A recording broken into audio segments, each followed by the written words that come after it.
যেন বলে বান্দা প্রতিবার আমি 11 মাস পরে আমি 1 মাসের একটা সুযোগ দেই, আইয়ামাম মাদুদাত, অল্প কয়টা দিন, এ দেখতে দেখতে চাঁদ উঠবে, দেখতে দেখতে আবার ঈদের চাঁদ উঠবে, অল্প কয়েকটা দিন তুমি একটু ঘুরে দাঁড়াও বান্দা, পিছনের ভুল ভ্রান্তি থেকে তওবা করে রমজানের এক একটা ঘন্টা, মিনিট, সেকেন্ড সোনার দামে, রূপার দামে, মণি মুক্তার দামে। আল্লাহ যেন বলে স্বর্ণ মণি মুক্তার চাইতো বেশি দামে আমি আল্লাহ রমজানের এক একটা সেকেন্ড আমি যেন বান্দা তোকে দিলাম। প্রতি সেকেন্ড সেকেন্ডে নেকির পাহাড় জমবে, নেকির পাহাড়, সেকেন্ড সেকেন্ড গুনাহ মাফ হবে, কোটি কোটি গুনাহ মাফ, কোটি কোটি গুনাহ মাফ। ঈদের দিন ফেরেশতা ডাক দিয়ে বলবে, হাদিসে আছে, ঈদের দিন যে বান্দা পুরা একটা রমজান আর আল্লাহর পাকের ইবাদতে লেগেছিল, গুনাহ থেকে বাঁচছিল, তাইলে আমার কথা এতটুকুই। আমি তোমাদের ছেলেদের কাছে বলছি, বাবা যদি কারো দিলে লাগে, আমি ভোট চাচ্ছি না যে সবার সমর্থন দরকার, আবারও বলতেছি, আমার কোনো মার্কাও নাই, কোনো মার্কার পক্ষে আমি প্রচারণাও করি, মার্কা মুর্কা এটা বুঝিও না, আর একজনের সব বুঝতে হবে এটা জরুরিও না। আমি সব বুঝে লাইলে বাহিরি মানুষ বুঝবো কি? বুঝেন না কথা? অতএব আমি তোমাদের কাছে বললাম, এবারের রমজানকে সামনে রেখে যদি বিবেক থাকে এখন থেকেই প্রস্তুতি নাও, 5 ওয়াক্ত নামাজ পড়ো, ফজরের নামাজে উঠবার মতো চেষ্টা করো, একটা একটা গুনাহ ছাড়ো। বয়স্ক বাবা আপনাদেরকেও বলি, শেষ হায়াতটা আল্লাহর ইবাদত, আখিরাতের ফিকিরে আরেকটু নেকি বাড়াবার চেষ্টায় সময়টা কাটা। শুধু শুধু এই বিড়ি, সিগারেট, চা দোকানের আড্ডা, টেলিভিশনের নাচ গান আমার চাচা বাবা আপনারা নষ্ট করবেন না। মা বোন আপনাদেরকে বলি, মা বোন মুসলমান যারা শুনছেন, আপনারা আপনাদের ইজ্জতের কদর করেন, পর্দার কদর করেন, সবাই মিলে চলেন রমজানকে আমরা গুনাহমুক্ত হয়ে আল্লাহর ইবাদত করব, এই প্ল্যান প্রোগ্রাম সিদ্ধান্ত নিয়ে রমজানকে স্বাগত জানাই। বলেন ইনশাআল্লাহ।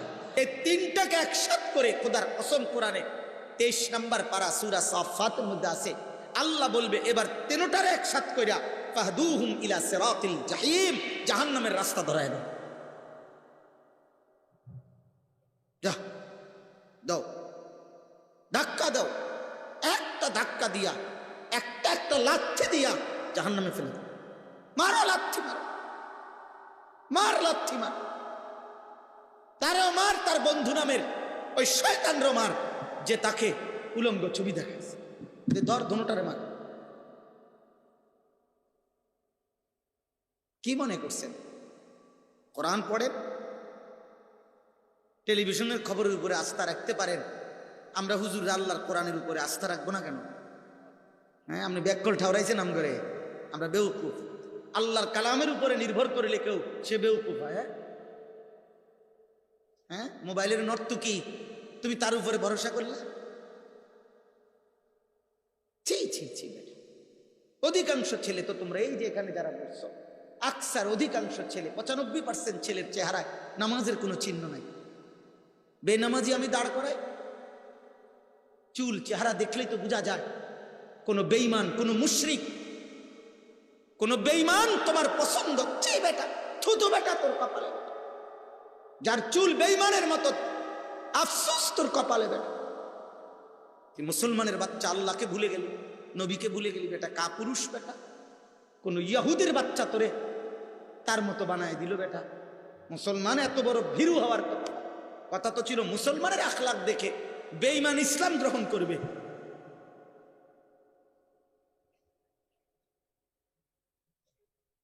মায়ের পবিত্র রক্ত বেটা আমার দেহ আছে, মায়ের পবিত্র দুধ আমিও পান করছি আলহামদুলিল্লাহ। ছোট্টবেলা থেকে বুঝ হওয়ার পর থেকে কোনোদিন এতটুকু মনে আছে, নিজের ধর্ম কোনোদিন, নিজের আখিরাত, আল্লাহ, আমার রাসূল, আমার বাবা, আমার ইজ্জত নষ্ট হতে দেইনি। বন্ধু আমাদেরও ছিল বেটা, সামান্য একটা মোবাইলের মধ্যে নর্তকীর ছবি আসে, তুমি এটা দেখে দেখে নষ্ট হয়ে গেল, 1 ওয়াক্ত নামাজ পড়তে চাইলা না। ছি ছি ছি। অথচ না দুনিয়া ভোগ করলা, না আখিরাত নেই। আহ, এই মোবাইলের নারী ছবি, অস্থির দৃশ্য, পরে তো তুমি দেখছোই, শুধু উপভোগ তো করতে পারো না, ধরতেও তো পারো না, চুইতাও পারো না, ফাঁকে তাই পিঠা রাখাইবা আখিরাত। ছি ছি। কোন সুস্থ স্বাভাবিক বিবেকবান মানুষ হলে একজনের বুঝবে না। আল্লাহ কোরআনে বলছেন, বান্দা আমি কিন্তু একসাথ করব জালেমকে, জালেমের সঙ্গীকে, জালেম আল্লাহকে বাদ দিয়ে যাকে ডাকতো তাকে। ওহশুরুল্লাযীনা যালামু, কোরআন কারীমের মধ্যে আছে প্রত্যেক পাপী কিয়ামতের দিন আফসোস করবে, ইয়া ওয়াইলাতা লাইতানি লাম আত্তাখিজ ফুলানান খলিলা। আমগো বাইজিত কই পরে দায়িত্ব দিলাম,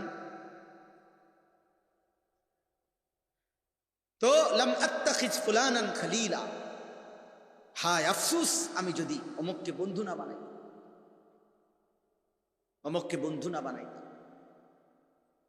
কসম আল্লাহ, কিয়ামতের দিন প্রত্যেক পাপী নিজের আঙ্গুলগুলো এইভাবে দাঁত দিয়া কামড়াইবে, ছিঁড়ে ফেলতে চাই। কোরআন শরীফের আয়াত, ওয়া ইয়াউমা ইয়া'আদ্দু যালিমু আলা ইয়াদাইহি, আল্লাহ বলে পাপী তার আঙ্গুল কামড়াবে আর আফসোস করে এই কথাটা বলবে, আহা আমি যদি তাকে বন্ধু না বানাই। ইয়া ওয়াইলাতা লাইতানি লাম আত্তাখিজ ফুলানান খলিলা, হায় আফসোস আমি যদি তাকে বন্ধু না বানাইতাম। যে আমারে মদ খাওয়াইলো, বিড়ি ধরাইলো, যে আমারে জিনাবে বিচারের আড্ডা দেখাইলো, নারীর উলঙ্গ ছবি দেখাইলো, যে আমারে সুদের আড্ডায় নিল, যে আমারে জুয়ার আড্ডায় নিয়ে গেল। আমি তো ছোট্টবেলা থেকে মায়ের কোলে জুয়া খেলা শিখি নাই, আমি তো মায়ের কোল থেকে মদ খাওয়া শিখি নাই, আমি তো মায়ের কোল থেকে জিনাবে বিচার শিখি নাই। ইমানদার মা তো আমারে কোনোদিন এমন খারাপ কথা শিখায় নাই। কই তোমারে না বলছিলাম, সেটা আমারে জানাইবার কথা ছিল কিনা?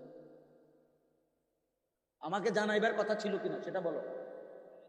আবারও কথা বলে, তো তাহলে তুমি ফয়সালা আইন বানাইলে আমার জন্য। এটা না জানলেও তো এটা সিদ্ধান্ত আনো। কেউ আমার দাওয়াত দিছে, কে খবর লো। বলছি যে এখানে নামাজ হবে কখন সেটা বলছি। এই মসজিদ নাই, কোন ইমাম খতিব মুয়াজ্জিন নাই। জি ঠিক আছে, শেষ আমার অল্প একটু বললাম, এই জন্য বললাম এটা। আমার ভাই, আমি একটা ছেলে তোমাদেরকে বলি, বা তোমার ঘরে মহব্বত করি, আমি তোমার ঘরে ডাকবার লোকের বড় অভাব, তোমরা খুব বেশি বাড়াবাড়ি করতেছো।